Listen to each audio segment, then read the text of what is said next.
Hai para Sundaners, kuma kabarna damang sadayana dengan saya Siotong kembali lagi di channel Ningali Film. Pada episode kali ini kita akan membahas sebuah alur cerita dari film The Sword of Storm yang rilis pada tahun 2020. Film ini menceritakan tentang dua pedang legendaris yang telah diincar banyak sekte jahat untuk menguasai dunia persilatan. Untuk teman-teman yang suka dengan konten di channel ini, jangan lupa subscribe dan nyalakan lonceng notifikasinya. Dengan begitu kalian tidak akan ketinggalan dengan video terbaru di channel ini. Dan tidak usah berlama-lama lagi, mari kita mulai ceritanya.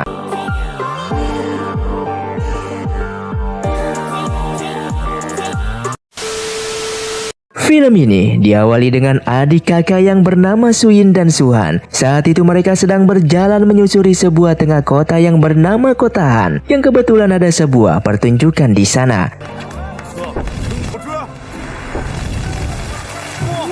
Dan di sana tiba-tiba ada seorang wanita yang menyapa Suhan. Namun tanpa disadari, wanita tersebut ternyata mengambil dompet miliknya. Tidak berselang lama menyadari hal tersebut, mereka pun pada akhirnya mengejar wanita itu.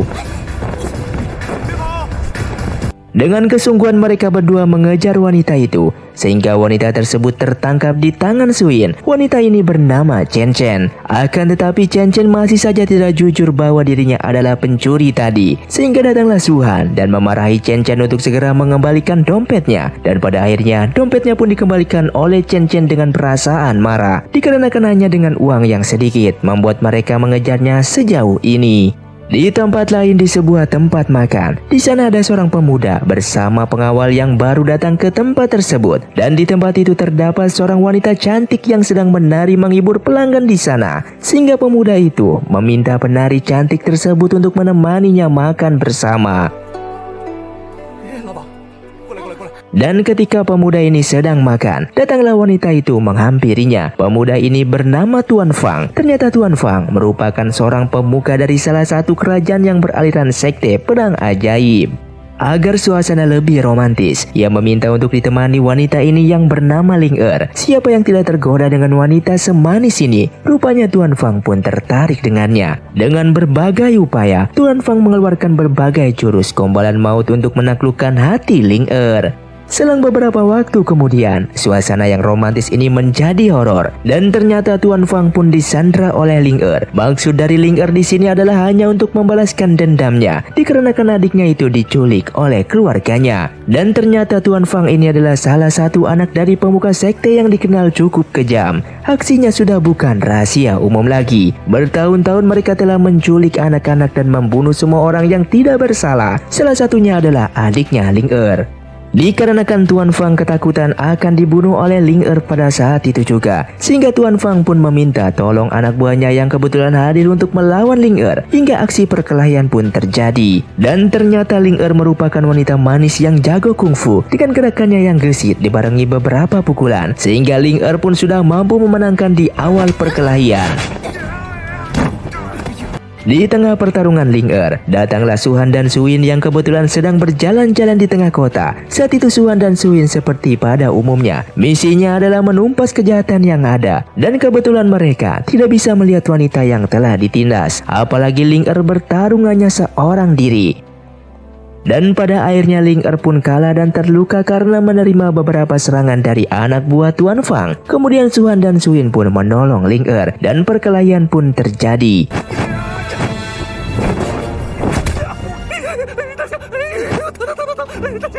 Hingga mereka pun memenangkan pertarungan tersebut. Namun di sisi lain muncullah ayah dari Tuan Fang beserta anak buahnya datang ke sana. Ia bernama Ketua Fu dan ia langsung meminta keterangan penyebab perkelahian tersebut. Dengan berbagai pertimbangan, Ketua Fu tetap tidak menerima alasan itu dengan baik. Meskipun sudah dijelaskan kalau anaknya yang berulah duluan, perkelahian pun kembali terjadi.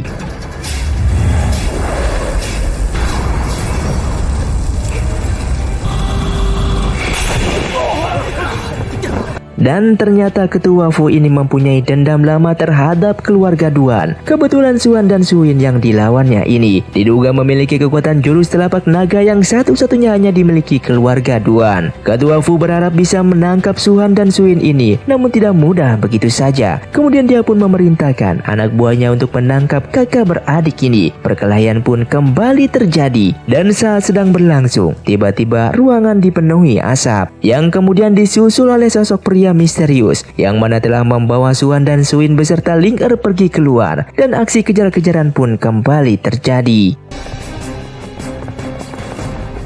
Ketika mereka menemukan jalan yang buntu, tiba-tiba Chen Chen membuka pintu dan memberikan jalan kepada mereka untuk bersembunyi, sehingga ketua Fu beserta anak buahnya pun kehilangan jejak mereka.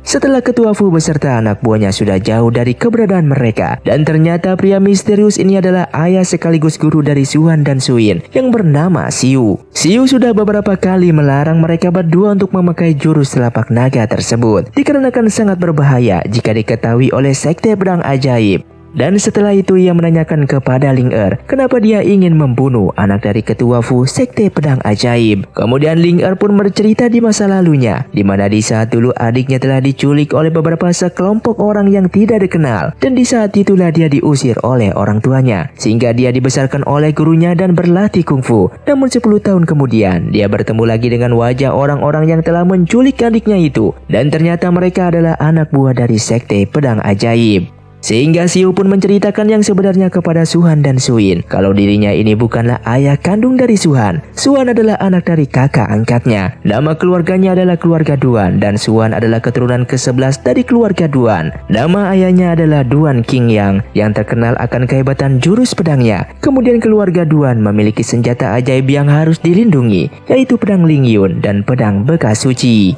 Di saat itulah Xiu ingin menemui Qingyang, namun Xiu kaget ketika keluarga Duan telah dibantai oleh sekte pedang ajaib. Akan tetapi Xiu tidak menemukan mayat Qingyang, sehingga Xiu beranggapan kalau Qingyang telah melarikan diri ke hutan. Dan anggapan Xiu benar, kalau Qingyang pergi ke hutan untuk menyembunyikan anaknya itu, yang saat itu bernama Suan. Sehingga Qingyang bunuh diri terjun ke jurang, yang saat itu hanya untuk mengelabui sekte pedang ajaib yang telah mengejarnya dan ingin membunuh anaknya itu. Dan di saat itulah Xiu telah menemukan Suhan, sehingga Xiu telah membawanya pulang. Hingga sampailah di rumah, ternyata istri Xiu pun telah melahirkan bayi anak laki-laki juga yang kini bernama Suin. Namun istrinya itu kehabisan darah dan meninggal. Sehingga Xiu dengan segenap hatinya telah merawat dan melatih Suhan dan Suin, hingga pada akhirnya Suhan berterima kasih kepada Xiu karena dirinya selama ini telah dibesarkan oleh Xiu, dan lencana keluarga Duan pun diberikan kembali kepada Suhan. Lencana tersebut merupakan sebuah kunci untuk membuka gerbang pedang Lingyun dan pedang bekas suci yang telah dijaga selama ratusan tahun oleh keluarga Duan. Sekte pedang ajaib yang tak pernah kenal lelah untuk mencari keberadaan Xiu dan lainnya. Pada akhirnya mereka berpencar ke beberapa titik lokasi, dan Xiu memerintahkan kepada Suhan dan Suin untuk tetap bersembunyi ke tempat yang aman, sedangkan dirinya akan mengelabui sekte pedang ajaib tersebut.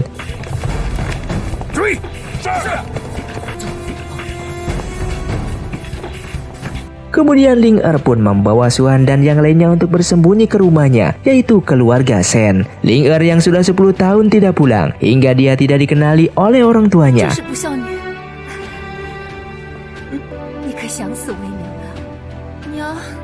Namun aksi kejar-kejaran masih belum selesai. Kemudian ketua Fu mendapatkan informasi dari sekitar kalau keberadaan Suhan dan yang lainnya masih di sekitar kediaman Tuan Besar Shen. Mereka meminta izin menggeledah kediaman Tuan Besar Shen. Namun Tuan Besar Shen pun memberikan izin dengan berbagai tanggung jawab yang bakal diterima oleh ketua Fu nantinya.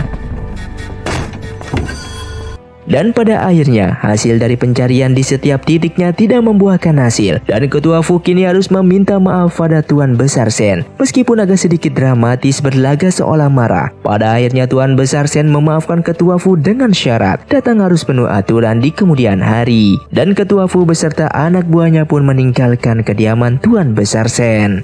Kemudian muncullah Suhan dan yang lainnya di hadapan Tuan Besar Shen, dan Tuan Besar Shen mengatakan kepada Suhan dan Suin kalau dirinya mengenali sosok baik ayah mereka berdua.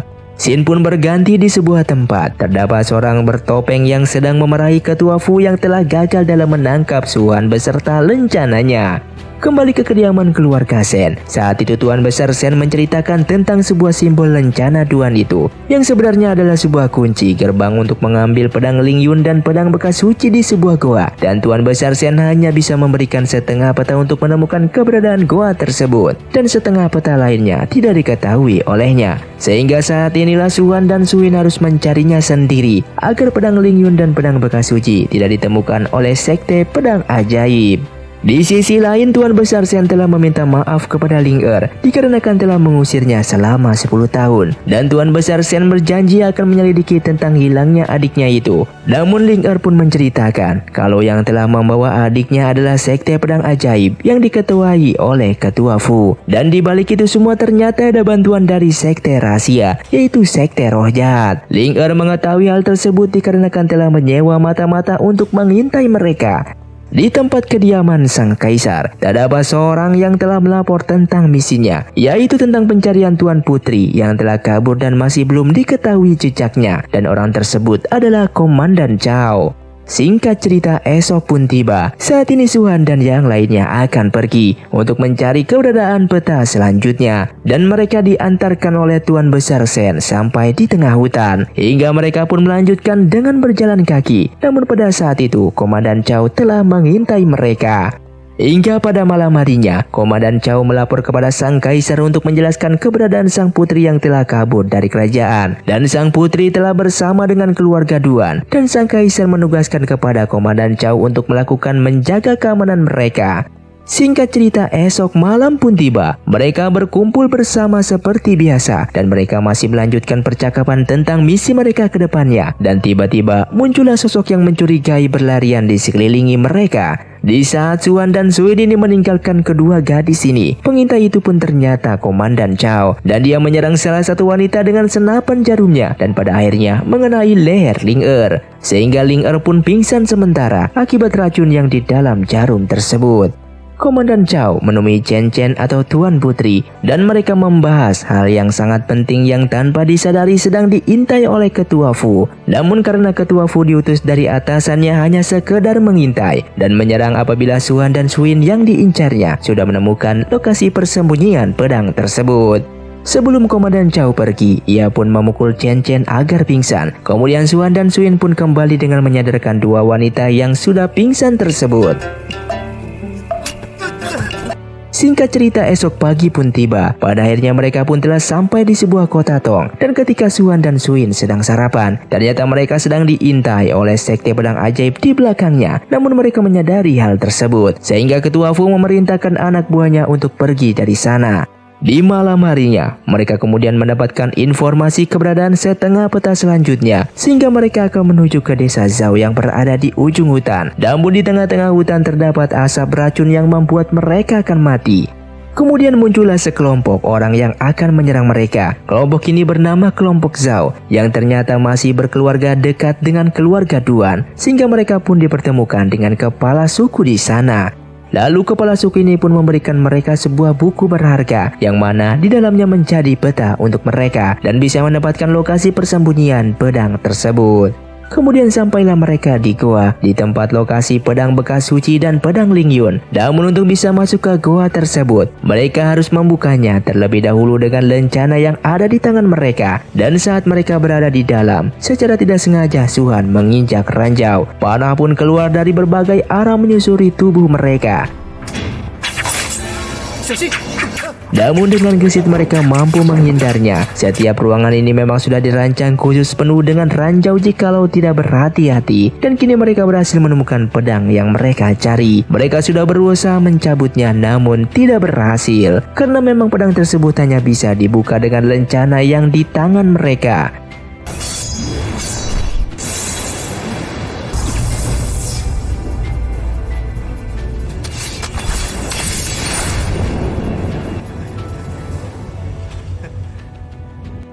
Sin pun berpindah ke desa Zhao. Saat itu ketua Fu dan anak buahnya pun sedang melakukan penindasan. Dengan aksi keji mereka membantai orang-orang yang tidak bersalah dengan pedangnya. Di tengah penindasan itu pun muncullah Chen Chen dan Ling Er untuk melawan sekte pedang ajaib itu.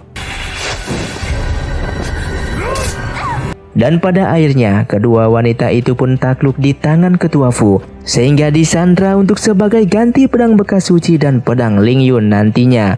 Ketua Fu di sini dengan cerobohnya mengakui sebagai penguasa dunia dan mengabaikan perintah ketua sekte jahat, hingga pada akhirnya mengundang amarah ketua sekte jahat, dan ketua sekte pedang ajaib pun harus merenggang nyawanya di tangan ketua sekte jahat.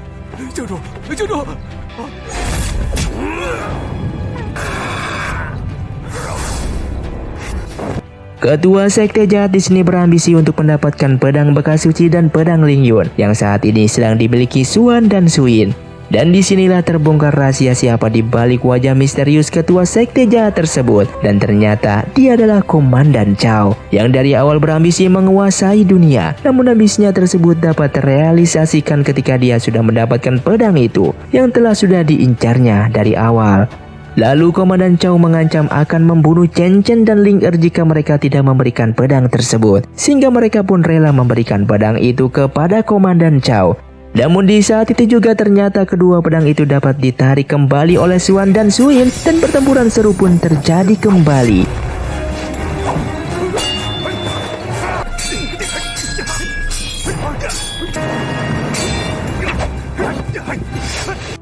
Seiring perkalian berlalu, pada akhirnya ketua sekte jahat pun harus merenggang nyawanya di tangan Xuan dan Suyin, dan mereka pun memenangkan pertarungan tersebut.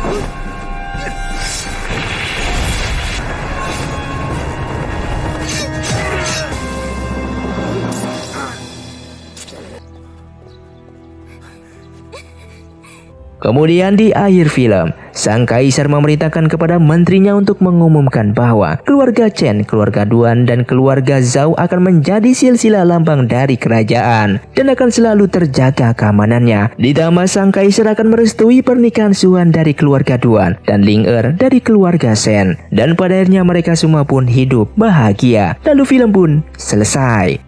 Terima kasih untuk kalian yang sudah menonton video ini sampai habis. Buat kalian yang mau request film selanjutnya silahkan komentar di bawah ini. Sampai jumpa di video selanjutnya. Saya pamit undur diri, ningali film Siotong undur diri dan salam Sundaners.